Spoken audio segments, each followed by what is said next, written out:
Bismillahirrahmanirrahim. Assalamualaikum warahmatullahi wabarakatuh. Alhamdulillahirabbil alamin wa bihi nasta'in ala umuri dunya waddin. Asyhadu an la ilaha illallah wahdahu la syarikalah waliyus shalihin wa asyhadu anna sayyidana Muhammadan abduhu wa rasuluhu shadiqul amin. Allahumma salli wa sallim wa barik ala hadan nabiyil karim sayyidina wa syafi'ina wa maulana Muhammadin wa ala alihi wa ashabi ajma'in wa man tabi'ahum bi ihsanin ila yaumiddin.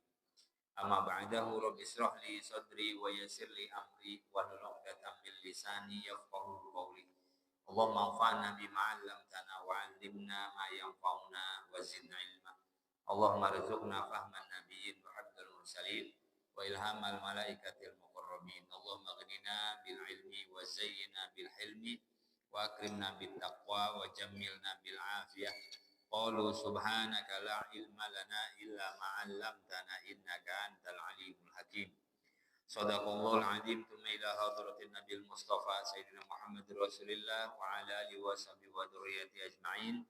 Khususan ila hadratin mu'allif hadzal kitab Asy-Syekhul Hafidz Syihabuddin Ahmad bin Ali bin Hajar Al-Asqalani wa ahli baitihi wa dzurriyyatihi wa may yu'minu ala nasri hadzal kitab lahumul Fatihah. A'udzu billahi minasy syaithanir rajim. Bismillahirrahmanirrahim. Alhamdulillahi rabbil alamin. Ar-Rahmanir Rahim Maliki yaumiddin. Iyyaka na'budu wa iyyaka nasta'in. Ihdinas siratal mustaqim. Siratal ladzina an'amta 'alaihim ghairil maghdubi 'alaihim waladdallin. Hadratul mukarramin wal muhtaramin, para satid, guru-guru, para sepuh, para kasepuhan yang sangat-sangat ta'zimi, Bapak-bapak hadirin yang dirahmati Allah Subhanahu wa taala, sangat saya hormati. Pertama-tama kita memanjatkan puji serta syukur kepada Allah Rabbul Ghafur atas limpahan nikmat, atas karunia dari Allah Subhanahu wa taala. Kita bisa berkumpul di tempat ini melaksanakan kewajiban kita sebagai muslim, sebagai mukmin, salat maghrib berjamaah. Allah Subhanahu wa taala dengan rahman rahimnya mudah-mudahan menerima salat kita, menerima amal ibadah kita, dijadikan ganjaran pahala di sisi Allah Subhanahu wa taala, dan mudah-mudahan perkumpulan kita ini juga mendatangkan kebaikan untuk kita, kebaikan dunia, kebaikan akhirat. Kita belajar menata hidup kita dengan sholat, kita merapihkan sholat kita, mudah-mudahan dengan itu juga Allah perbagus urusan kehidupan kita dunia dan akhirat. Salat serta salam senantiasa tercurah limpahkan kepada baginda yang mulia Nabi Muhammad sallallahu alaihi wasallam, kepada keluarga, para sahabat, para pengikutnya semua. Mudah-mudahan kita termasuk umat Rasulullah dan kita bisa mengikuti sunnah-sunnah Nabi Muhammad sallallahu alaihi wasallam, yang dengan mengikuti sunnah Rasulullah selamat kita dunia dan akhirat, bahagia kita dunia dan akhirat, karena Rasulullah adalah suri tauladan yang sempurna dalam segala aspek kehidupan kita. Apapun yang kita lakuin, apapun yang kita kerjain, apa yang mesti kita tempuh dalam hidup kita, contohnya sudah ada pada diri Nabi Muhammad SAW.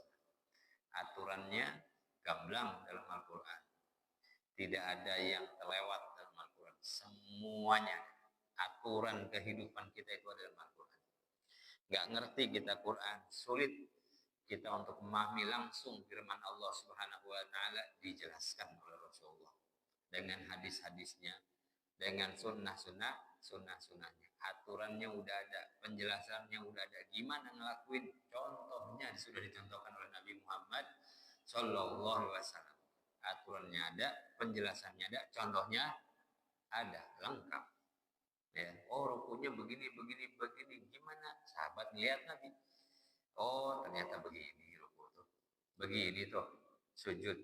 Lah kan kita nggak ngeliat Rasulullah, tapi Rasul dilihat oleh sahabat. Sahabat dilihat oleh muridnya sahabat, namanya tabi'in. Tabi'in sholatnya dilihat oleh muridnya lagi, asmaul tabi'in. Atau tabi'in dilihat lagi oleh muridnya, para ulama, para guru-guru, terus sampai dengan guru kita di kampung, sampai dengan guru kita saat ini. Itu mata rantai keilmuan itu seperti itu, sambung dengan Nabi Muhammad Shallallahu Alaihi Wasallam. Dijelaskan lagi ya dengan guru-guru kita dari timur tengah, dari mana belum ngerti juga, dijelasin lagi sama guru kita pakai bahasa Jawa, pakai bahasa Sunda, pakai bahasa Betawi, sampai kita mengerti aturan kehidupan yang diwariskan oleh Nabi Muhammad Shallallahu Alaihi Wasallam. Jadi ngaji itu ke sana, ngaji itu ke sana, ujung-ujungnya adalah paham dengan Quran, paham dengan aturan agama, kemudian kita melakukan, kita mengerjakannya. Karena bahaya orang beragama tidak berilmu, bahaya. Nanti ditolak. Kenapa? Enggak sesuai maunya Allah, enggak sesuai maunya Rasulullah. Ibadah tanpa ilmu tertolak, berilmu tanpa beribadah beramal juga sangat bahaya. Jadi berilmulah dan amalkan. Berilmulah, amalkan. Ya. Bukan hanya sekedar kenapa ngaji biar jadi ustad, enggak. Kenapa ngaji biar jadi kiai, enggak. Kenapa ngaji biar kita tahu gimana sholat, biar kita tahu gimana puasa, biar kita gimana tuh. Ya. Jadi ustad akibat saja itu. Ya. Tiba-tiba ditodong MC suruh jadi ustad, jadi ustad. Jadi tujuan ngaji itu ya kita paham, kita berang. Itu sesederhana saya bilang, kita ngaji itu biar hidup kita benar. Karena diri kita benar itu jauh lebih penting daripada kita ngebenerin kehidupan orang lain. Karena kata Qurannya, ku anfusakum wa ahlikum nar. Diri kita dulu kan. Jaga diri kalian, jaga keluarga, baru yang lain, baru yang lain. Jangan sampai kena gelar jarkoni. Bisa ngajar, bisa ngelakoni gitu. Ya enggak? Buat kita al-asl fil ta'allum lil amal. Asalnya dalam belajar, tujuan utamanya belajar adalah untuk diamali. Buat kita aja. Kan yang diminta pertanggungjawaban sama Allah adalah hidup kita, amal kita, perbuatan kita, dosa kita. Ya, kita nggak akan ditanya dosa orang lain. Ya. Jubai, kenapa orang kata itu pilih? Ya urusan dia ya Allah. Ingetin udah, ngajar udah, kan begitu. Ya nggak akan. Diri kita lebih penting untuk kita benahi. Baru setelah itu orang lain. Hadirin dirahmati Allah Subhanahu wa taala, kita lanjutin nih tentang sholat berjamaah, keutamaan dan tata caranya. Wa anhu, dan juga dari Abu Hurairah. Dari Abu Hurairah. Qala, berkata Abu Hurairah, atan nabi rajulun a'ma. Datang kepada Nabi Muhammad SAW seorang seorang laki-laki yang buta. Dikatakan namanya Abdullah ibn Umi Maktum, atau yang mengatakan namanya Amr ibn Umi Maktum. Itu salah satu muazzinnya Nabi Muhammad SAW yang gak bisa melihat, yang buta, Abdullah ibn Umi Maktum, yang ketika Rasulullah sedikit tidak memperhatikan ditegur oleh Allah Subhanahu wa taala, basawa tawalla. Ya. Abdullah ibn Umi Maktum, orang tua yang buta. Disebutkan karena nanti ada faidahnya. Disebutkan buta itu ada faidahnya. Kalau nggak ada, nggak disebutin. Ya, kalau Abu Hurairah nggak disebutin. Jadi disebutin ada orang datang kepada Nabi, laki-laki tua yang tidak bisa melihat. Faqala ya Rasulullah innahu laysa li qaidun. Ya Rasulullah, saya tuh nggak punya yang nuntun. Ya kudun, yang nuntun saya ke masjid. Saya ini orang tua, hidup sendiri. Nggak ada yang nuntun saya buat ke masjid. Ya, buat sholat 5 waktu. Farah khosolahu. Kemudian minta apa? Minta keringanan. Boleh nggak saya sholat di rumah? Kalau datang waktu adzan, saya ke masjid, nggak ada yang nuntun, dan Madinah zaman dulu bukan Madinah zaman sekarang. Oh, sekarang mainnya rame, ya, banyak orang, lantainya marmer. Ya, dulu zaman dulu lah, ya, lewatin kebun kurma kali, ada pasir, ada ularnya kali, ular berang pasir dan yang lainnya. Nggak ada yang nuntun, Rasulullah. Gimana nih? Minta keringanan supaya bisa sholat di rumah gak jamaah. Padahal Abdullah bin Maktum juga muadzinnya Nabi Muhammad sallallahu alaihi wasallam. Muadzinnya Rasul, muadzinnya Nabi. Makin ke sini makin susah ya Rasulullah. Farokhosolah. Maka Rasulullah memberikan keringanan. Ya sudah, kamu sholat aja di rumah. Nah, begitu. Dapat ya. Rukhsah namanya. Rukhsah itu keringanan dalam agama. Rukhsahnya apa nih? Jadi kaidah usul fikih. Apabila masalah apabila keadaan itu menjadi sempit, maka syariat itu menjadi lapang, menjadi luas, menjadi makin gampang. Contoh rukhsah itu, jadi dalam belajar fikih ada namanya rukhsah. Rukhsah itu keringanan. Idealnya sholat jamaah. Rukhsahnya enggak sholat jamaah. Itu rukhsah. Keringanan. Orang sholat itu zuhur 4 waktu. Zuhur sholatnya di waktu zuhur, asar di waktu asar. Ada safar. Kita dalam keadaan safar. Ada rukhsah. Ada keringan. Yang 4 jadi 2. Yang 2 waktu jadi 1 waktu. Namanya jamak qasar. Ini berarti rukhsah. Jadi syariat itu dalam beberapa keadaan karena satu illat, karena satu reason, karena satu alasan bisa jadi melunak. Nah, melunaknya syariat itu namanya rukhsah. Orang itu sholat fardu kudu berdiri. Kudu berdiri. Sholat fardu harus berdiri. Punya begitu. Encok. Sakit. Oke, nggak usah berdiri, duduk. Rukhsah. Keringanan. Tapi harus ada sebabnya. Encok tadi, sakit pinggang. Tiba-tiba seger minta rukhsah. Nggak sabar minta rukhsah. Minta qasar. Saya mau qasar, Pak Ustaz. Mau ngapain emang? Lagi nggak mau diri sholat. Ya nggak bisa. Harus ada ilatnya bahasa fikih. Harus ada reasonnya. Harus ada alasannya apa. Nah, ini minta rukhsah. Kenapa rukhsahnya? Saya nggak bisa melihat. Dan nggak ada yang nuntut. Andaikan saya nggak bisa melihat, ada yang nuntut masih mending. Ini nggak ada. Maka memberikan rukhsah nanti nggak apa-apa sholat itu. Falamma walla, ketika sudah dapat rukhsah dari Rasulullah, mau pulang. Abdullah bin Umi Maktum mau pulang. Da'ahu, manggil lagi Nabi. Dipanggil lagi oleh Nabi sallallahu alaihi wasallam di sini. Faqala hal tasma'un nida bis shalah? Kamu dengar azan? Kata Rasul, kamu dengar azan? Qala na'am, saya dengar Rasulullah. Dengar azan. Jadi jarak tidak terlalu jauh karena zaman dulu nggak pakai toa. Cuma naik ke atas, kemudian azan. Kedengaran lebih jauh. Jadi fungsi menara itu buat azan. Menara buat azan. Naik ke atas, jangkauan suara lebih jauh. Kalau sekarang kan muadzinnya enak, nggak usah naik ke atas. Di bawah aja, toa yang naik ke atas.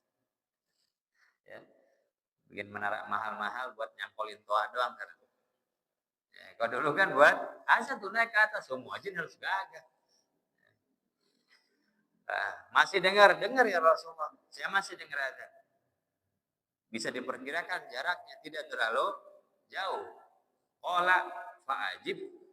Kata Rasulullah, enggak jadi rukhsah. Datangin. Tetap kamu sholat berjamaah. Tetap harus datang sholat karena masih dengar azan. Makanya nanti ada kaidah yang masih dengar azan kudu datang ke masjid. Udah toanya tiap RT. Dengar semua, ya. Dengar semua. Bahkan nanti ada la sholat li jarir masjid illa li masjid. Tidak ada sholat, makanya enggak sempurna sholatnya tetangganya masjid kecuali di masjid. Siapa yang masih dengar azan? Itu tetangga masjid. Mana di Citra kedengaran semua azan di rumah kita? Ini kan, ya Allah. Enggak tuh. Yang buta, tidak yang nuntun, sudah tua, masih tetap kudu datang ke masjid. Pentingnya sholat berjamaah, walaupun tidak sampai wajib. Tidak sampai sunnah, maka lah. Lihatlah diri kita. Buta yang enggak, tua-tua banget yang enggak, buktinya masih nyampe ke aeon. Ya, masih nyampe ke Tanah Abang, masih nyampe ke mana? Jalan nih. Yang lebih aneh lagi, Mana Pak? Jogging demi kesehatan. Gila, dia apa? Lupa itu. Ke masjid mah nggak nyampe. Jalan berkilo-kilo untuk sehat dunia. Rela jalan 2 kilo, 3 kilo, 5 kilo. Kenapa? Disuruh dokter. Biar saya sehat. Lah, disuruh Allah ke masjid. Nggak nyampe 5 kilo, enggak. Kagak datang. Padahal buat nyelamatin kita bukan sakit di dunia, sakit ya di akhirat. Ini kadang-kadang ya bukan salah-salah banget. Kita lagi diganggu setan. Kita lagi digoda setan. Belum sadar. Kalau mau kita bangun, tuh coba buat sehat di dunia kita rela jalan berkilo-kilo. Buat selamat di akhirat, dia berat banget itu. Itu berat banget. Ya Allah, kita belum tua-tua banget, belum buta, belum masih ya ada motor kita. Ada motor, ada mobil. Mau kemana Pak? Mobil, mau sholat berjamaah, jarang gitu. Gerimis doang nggak datang. Kalau kerja, kalau kerja mah biar pakai motor, pakai jaket, pakai apa ya, biar nyampe. Artinya kita terhadap diri kita sendiri nggak fair. Ya, buat nyari selamat di dunia itu kita begitu hebohnya. Nyari selamat di akhirat belum seheboh itu. Ya. Maka kemudian ini pun didoakan oleh Nabi Muhammad Shallallahu Alaihi Wasallam. Didoakan oleh Rasulullah hanya bisa tuh Abdul bin Maktum tetap ke masjid suatu waktu orang tua yang buta. Bahkan apa namanya kemarin ketika umroh itu saya lihat orang tua yang sudah pakai tongkat yang tinggi gitu pelan-pelan ke masjid untuk sholat. Itu masih kadang-kadang kita melihat orang yang maaf ya, orang yang cacat masih berusaha ke masjid, masih datang ke masjid, masya Allah. Artinya hadis ini menunjukkan pentingnya sholat berjamaah. Makmur masjid dengan berjamaah, makmur warganya. Ya Allah fauqal jamaah. Pertolongan Allah ada dalam jamaah. Jadi kalau kita gali lagi sholat berjamaah itu masya Allah luar biasa. Bukan hanya berdekatan fisik kita lama-lama, hati kita juga dekat.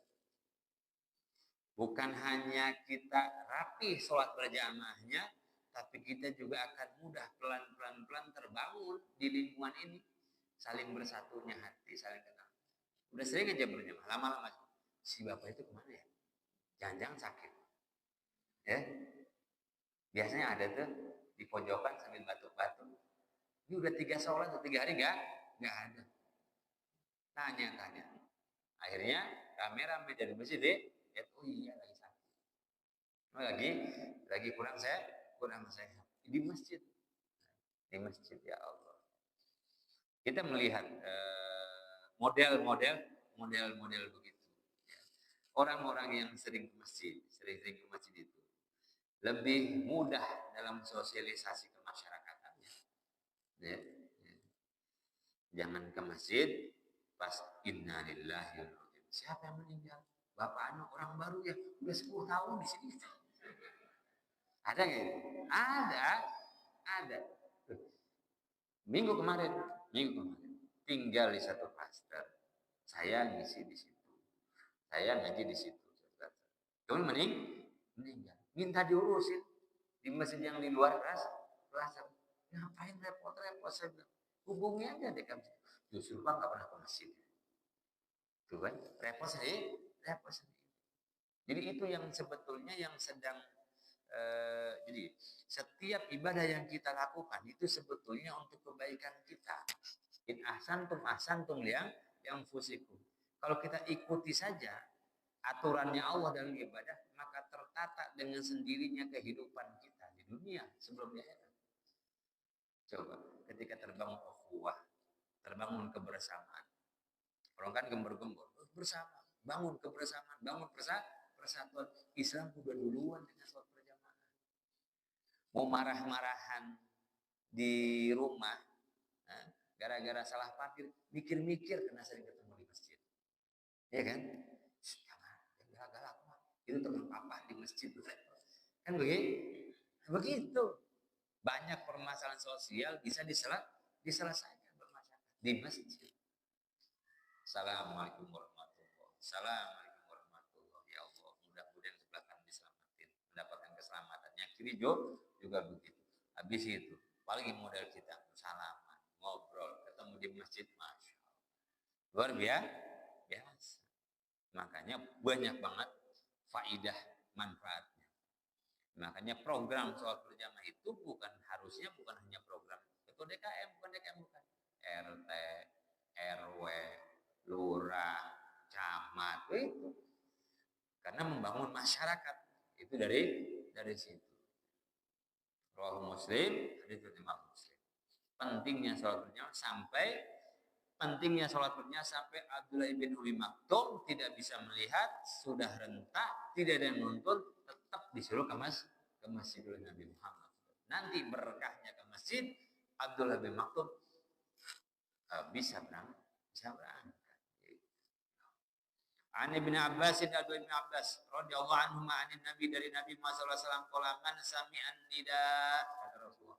Siapa orang yang terdengar azan, falam ya'ati, kemudian dia enggak datang, maksudnya enggak sholat berjamaah, terdengar azan mah fala sholatalah, maka tidak sempurna sholatnya illa min udhrin, kecuali udzur, sakit banget enggak bisa. Fala sholatnya mengartikan tidak sempurna sholatnya, mengartikan kagak sah sholatnya. Makanya ada yang menghukumi sholat jamaah itu fardu ain. Ada Imam Ahmad bin Hanbal menghukumi wajib. Jumhur karena melihat hadis-hadis yang lain tidak sampai wajib, sunnah muakkadah. Sunnah yang dikuatkan, bukan sunnah biasa. Artinya hampir aja wajib. Kalau ambil sebagian teman-teman kita yang ngaji, ada yang menghukumi wajib. Ya memang nggak salah dong. Nggak salah.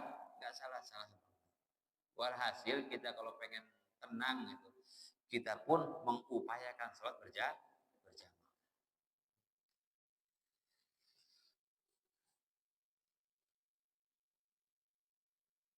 Kemudian apa?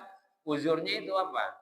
Uzurnya itu khaufun au marad. Yang pertama adalah takut. Takut apa? Kalau ke masjid ada binatang buas. Mau kita binatang buas gimana, orang lebih buas manusianya? Enggak ada kita binatang buas. Terang, benderang, jalanan aspal, apa yang ditakutin? Enggak ada tuh. Uzur khauf enggak ada.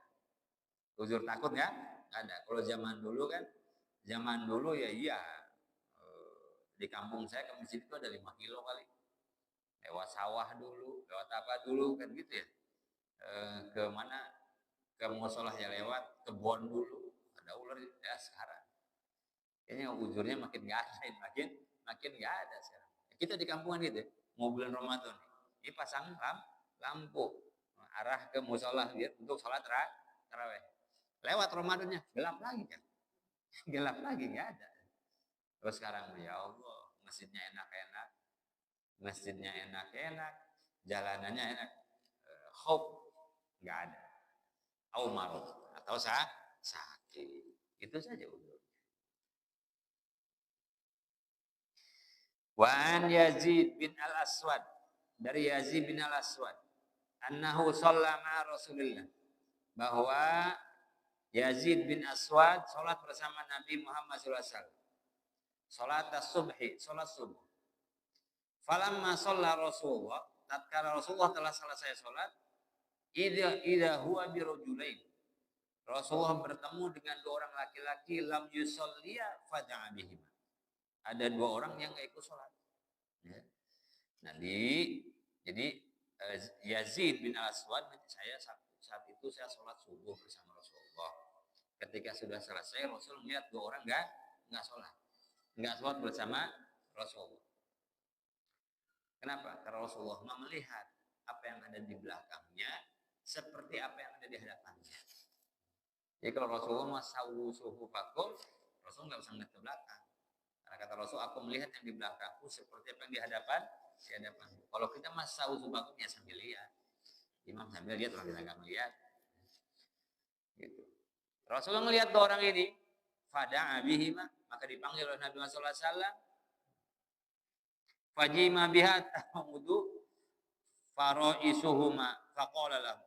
Ketika dipanggil oleh Nabi, gemetar. Dua-duanya dipanggil oleh Nabi Muhammad SAW. Orang sholat berjamaah, dia kagak. Dipanggil oleh Nabi SAW. Haibahnya luar biasa. Gemetar tubuhnya.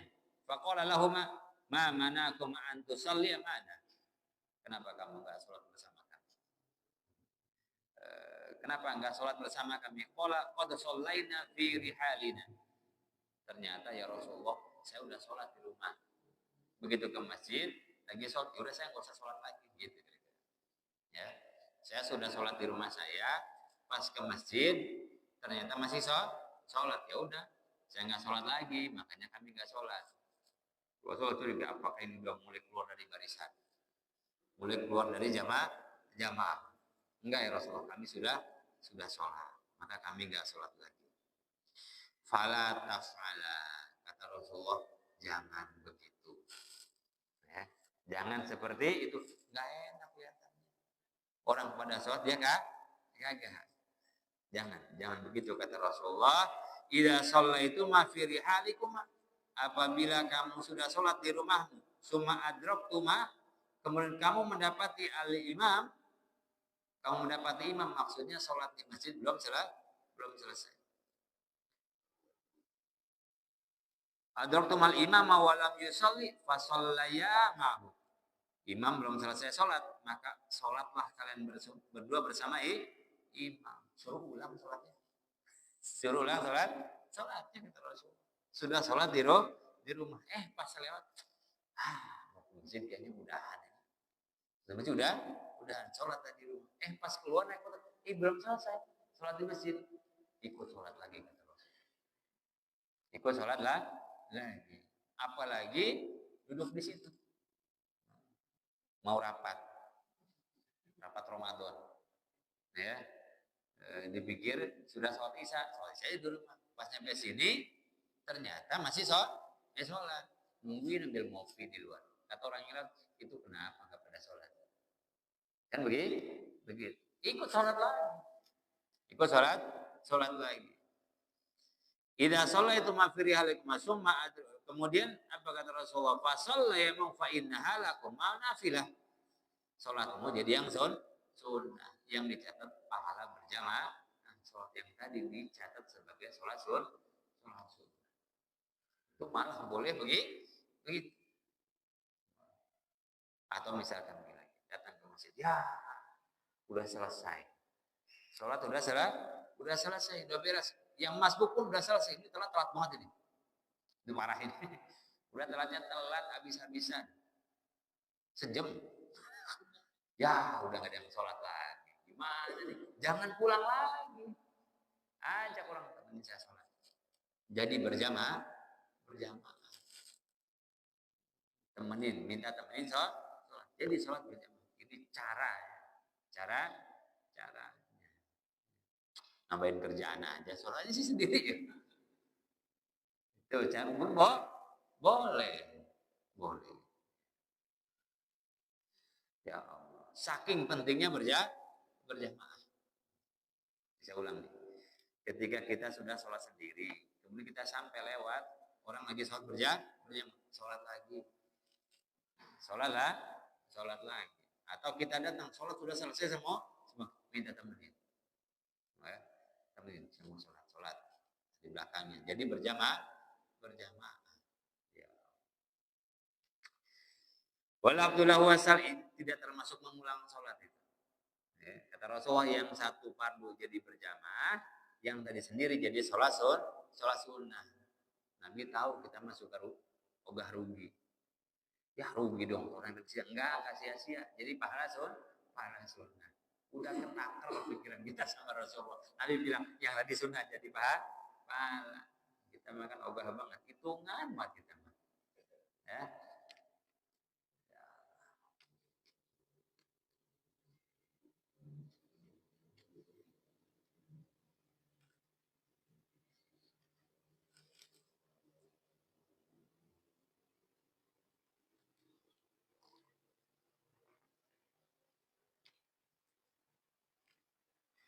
Wa Nabi Hurairah dan dari Abu Hurairah radhiyallahu anhu qala Rasulullah telah bersabda Nabi Muhammad sallallahu alaihi wasallam. Nah, yang tadi nemenin salat gimana tuh? Yang minta temenin salat. Maka yang nemenin salat itu, salat jamaah itu dihitung sebagai sunnah. Sunnah. Karena salat itu salat imam dan makmum. Itu kadang niat imam sama makmum beda. Itu juga jadi. Niat imam sama makmum beda. Imamnya sholat sunnah, makmumnya sholat fardu. Jadi. Jadi aslinya nggak usah colek-colekan jadi sebenarnya. Ada orang sholat aja di belakang. Udah beres. Pakai dicolek-colek. Nah kalau yang dicoleknya latah, guru silat ya repot, mencak langsung. Sholat aja di belakang. Ustaz, aku sholat sunnah sah. Ya, sah. Sholat sunnahnya sah. Gitu. Colek. Enggak. Repot juga kalau gitu. Ya. Kalaupun nyolek, misalkan ada orang sholat. Kemudian berdua. Makmumnya satu. Ini satu-satu. Yang dicolek ini biar dia mundur. Jadi dua. Kalau satu kita baru datang di sini ya sholat aja di pinggirnya. Nggak usah pakai colek. Ya, dicoleknya rata. Bubar semuanya. Wa Nabi Hurairah radhiyallahu anhu qala Rasulullah telah bersabda Nabi Muhammad sallallahu alaihi wasallam. Innama ju'ilal imam liyu'tamma bih. Sesungguhnya imam itu dijadikan untuk dipatuhi. Jadi ikut aja sama imam. Patuh sama imam, lihat. Belajar patuh, belajar tertib, belajar nurut itu dari sholat berjamaah.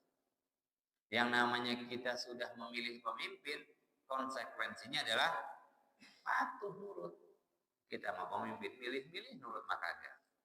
Latihannya di sholat berjamaah. Ustaz, imamnya lupa. Enggak tasyahud awal.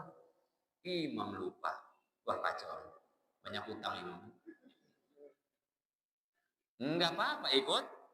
Ini misalkan imam lupa tasyahud awal. Kita udah ingetin subhanallah. Dan niat pun kita bukan niat ingetin tapi niat zikir. Subhanallah dan lupa. Imamnya kekeh, bangun aja tuh imam. Imam pun apa? Ikutin bangun. Gak usah diprototin imam habis itu. Bangun habis sholat. Mam yang bener dong. Udah gak usah. Ya. Imam juga manusia. Mungkin dia lupa. Dia berangkat ke masjid habis dimarahin bini gimana? Ya. Ikut liutang nabi. Untuk diikuti patuh saja.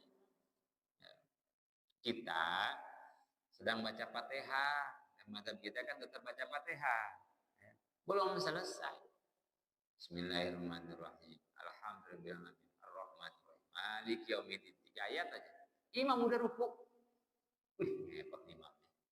Ruku udah ikut. Liutam. Untuk diikuti. Ikut aja. Ya, liutam untuk dipatuhi.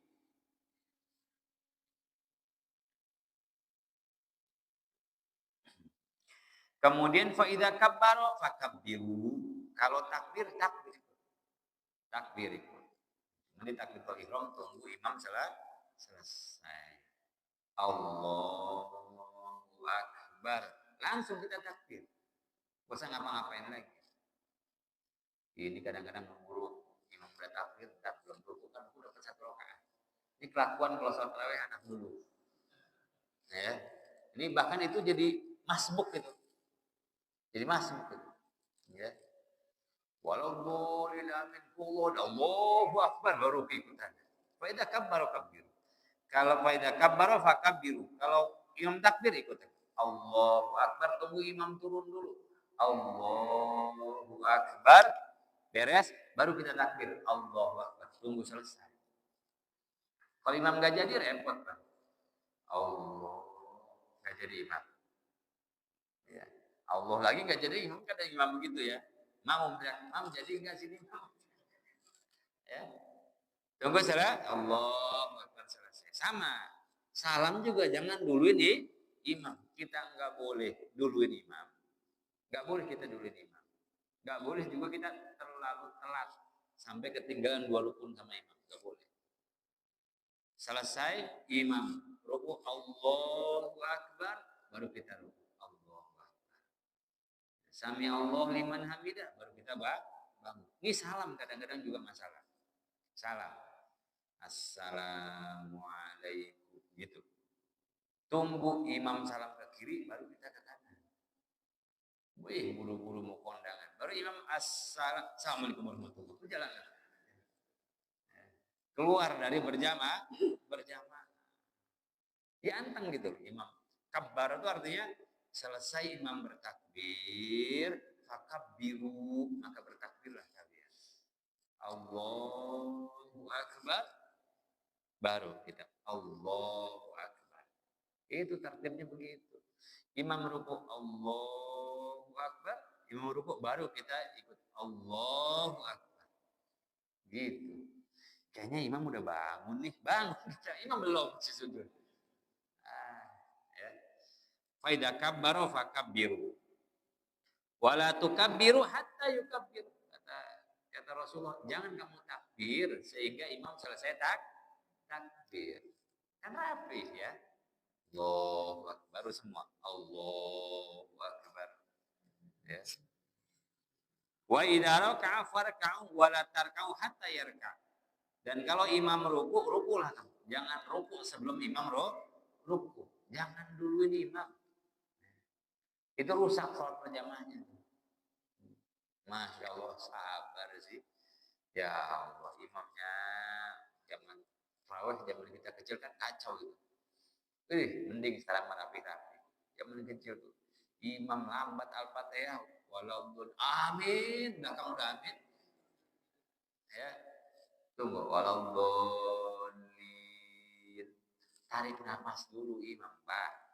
Baru bareng-bareng amin gitu ya.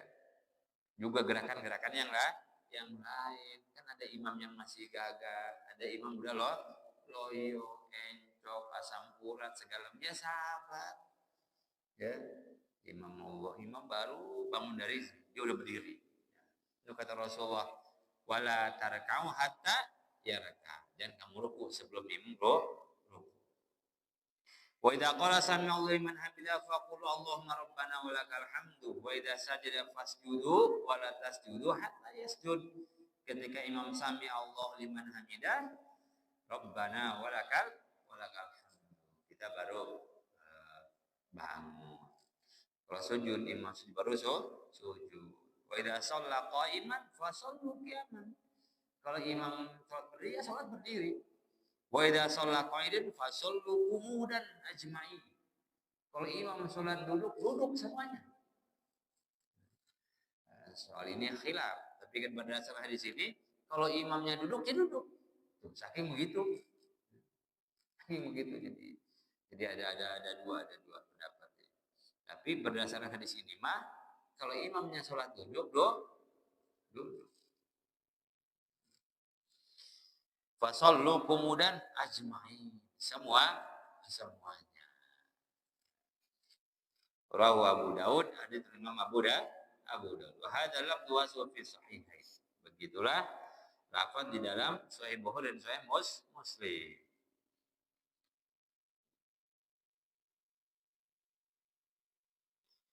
Dan soal sami Allah liman hamidah, ada yang mengatakan bahwa makmum cukup Allahumma rabbana walakal hamdu.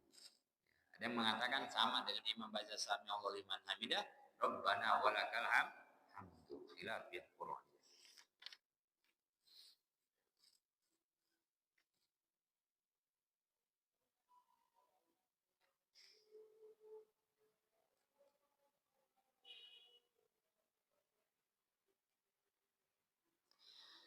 Wa an Abi Sa'id al-Khudri radhiyallahu anhu anna Rasulullah ra'a fi ashabihi ta'akhuran faqalu taqaddamu fa'atammu bi wal yatamma bikum man ba'dakum. Dari Abu Sa'id Al-Khudri radhiyallahu anhu anna Rasulullah Nabi Muhammad sallallahu alaihi wasallam ra'a fi ashabihi, Rasulullah melihat para sahabatnya ta'khuran mundur, jauh dari imam, mundur. Maka kata Nabi, taqaddamu fatimu bi. Kata Rasulullah, jangan jauh-jauh, dekat-dekat sini. Ya. Jadi jarak dari imam dengan makmum jangan jauh. Mungkin para sahabat maksudnya adalah memberikan keluasan kepada Rasulullah. Biar lega, biar enggak gerah. Jauh. Maka kata Rasul, taqaddam, maju sini, maju. Jangan jauh-jauh dari imamnya di sini, makmumnya di sono. Ya. Sah-sah saja tapi makruh. Yang terafdal adalah ini imam seukuran satu orang di belakang imam. Kalau jamaahnya banyak nih, jamaahnya banyak kayak di masjid, di tengah imam. Kemudian datang lagi satu orang di kanannya lagi. Datangnya lagi satu di kirinya lagi. Terus kiri kanan. Saya pernah ngimamin angkatan sholat. Mulai dari kanan. Pak, ini sholat bukan baris berbaris gitu. Mulai dari tengah, kiri kanan terus. Dan ini jarak jangan terlalu jauh. Kalau berdua ya dekat. Syaratnya dalam mazhab Syafi'i tetap harus sedikit di belakang imam, tidak melebihi mata kakinya imam. Ya. Jangan jauh-jauh. Nanti ada yang nambah baru kita ke belakang berdua terus. Hanya pastikan yang di belakang imam siap ganti nih imam. Imam batal yang ini yang paling berhak diganti ini paling afdal ini belakang imam. Taqaddamu fatamu bi, ikuti saya, wal yatukum bikum man ba'dakum. Selanjutnya silahkan yang selanjutnya datang selanjutnya. Ya, maka dirapihi sholatnya. Ya, dirapihin sholatnya. Beda sholat fardu, beda sholat jenazah. Kalau sholat fardu penuh itu ya satu baris saja. Kalau sholat jenazah perbanyak saf. Misalkan sholat jemaah ada 9 orang yang nyolatin 3, nggak perlu saf penuh. Ya, cara buat safnya. Kemudian jangan dibiarkan yang di belakang itu kosong. Misalkan sholat di belakang sendirian, sholat yang di depan, biar mundurnya pelan-pelan, satu langkah. Yang di depan kosong dong, rapat ke tengah, rapetin ke tengah. Jadi kalau ada yang batal itu, ini map, misalkan di sini, ini ya, merapat itu, yang tengah nggak usah kemana-mana, yang tengah patokannya apa istilahnya, porosnya di belakang imam, ini di sini, ya. Terus kemudian misalkan nisab paling belakang, ada orang satu mundur yang di sini, nemenin yang pinggir sini ke tengah, nah, sehingga yang bolong di pinggir lagi datang satu lagi nanti tinggal ke sana. Itu jadi sab sholat juga ada aturan mainnya, main jadi-jadian aja. Ya. Ibu-ibu gimana Pak Ustaz? Ibu-ibu kalau sekatnya rapih tetap depan, tidak dari belakang. Kalau tidak ada sekat, maka ibu-ibu mulai dari belakang. Kalau ada hijabnya, ya sama. Sholat tarawih suka ngelompok-ngelompok. Ibu-ibu di sini 3, di sini 3, di sini 3. Ngegosip habis salam. Iya. Karena pernah saya dibilang sama ibu, saya nggak pernah lihat ibu-ibu. Ya. Pengurus bilang, Ustaz tolong kasih tahu ibu-ibu tuh kelompok-kelompokan sholat tarawihnya. Gak boleh, gabung. Rafi ashabi takhuran faqala taqaddamu fatimu bi, ikuti saya kata Rasul. Nah, ikuti saya tuh di sini, ya. Terus wal yatamma bikum man ba'dakum, maka sempurnakanlah setelah kamu man ba'dakum orang setelah Rawahu Muslim, hadis Diriwayatkan Imam Muslim.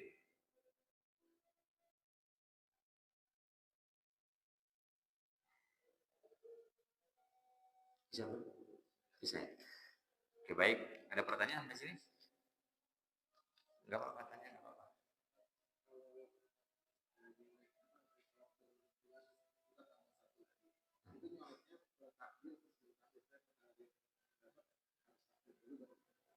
Colek aja dulu nggak apa-apa. Tapi jangan pas sujud, kesian dia. Mundur ya pot gitu. Ya.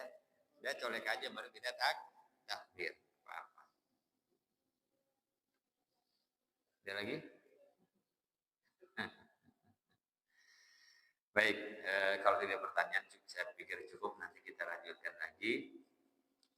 Masih ada kali ya sebelum bisa pertemuan lagi.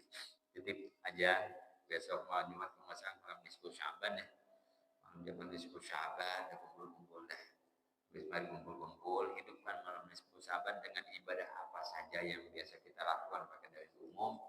Ya, boleh kita zikir, boleh kita istighfar. Yang pasti malam Lailatul Qadar itu malam nisfu Syaban itu ada kekhususan.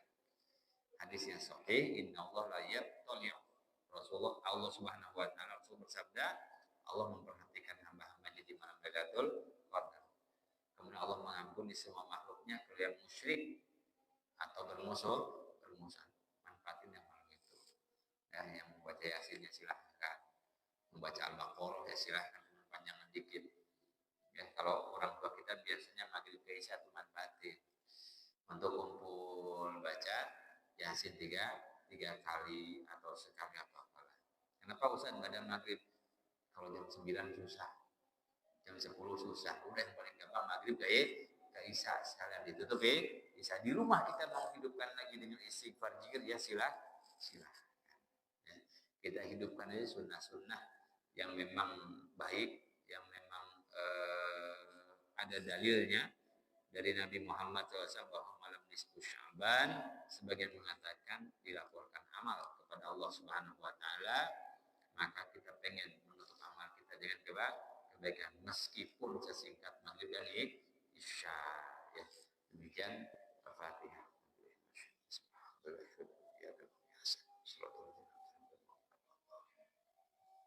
Amin amin ya Allah rabbana Allah wa jaman hada jaman mubarakan wa ja'al tafarruqan min bainina hada tafarruqan ma'suman ya rabbana ya ilahana ihdinas siratal mustaqim siratal ladzina an'amta nabiyyin wasiddiqin wasyuhada wassalihin wa hasuna ulaika rafiqa rabbana atina fid dunya hasanah wa fil akhirati hasanah wa qina adzabannar wa sallallahu alaihi Muhammadin nabiyil ummi wa ala alihi wasallam walhamdulillahi rabbil alamin. Akhirul kalam subhanakallahumma wa bihamdika asyhadu an la ilaha illa anta astaghfiruka wa atubu ilaik. Wassalamualaikum warahmatullahi wabarakatuh.